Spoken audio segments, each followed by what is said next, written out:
Today mini vlog. రండి money plant ఎంత మంచిగా వచ్చింది చూడండి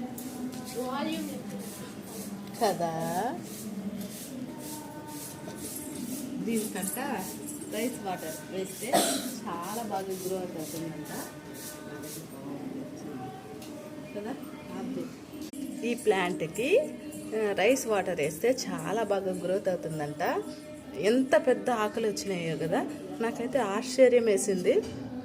అంత మంచిగా ఉంది కదా చూడండి. అసలు మనం గ్రోత్ అంటే ఇంక వేరే ఏమి వేయకూడదు, టీ పొడి అలాంటిది వేయకూడదు, గ్రోత్ ఉండదు. గ్రోత్ అయితే మాత్రం చాలా మంచిగా ఉంటుంది. ఒకసారి ట్రై చేయండి. రైస్ వాటర్ అంటే బియ్యం కడిగేసిన నీళ్ళు ఉంటాయి కదా, ఆ నీళ్ళు వేస్తే చాలా బాగా గ్రోత్ అవుతుందంట. బాయ్.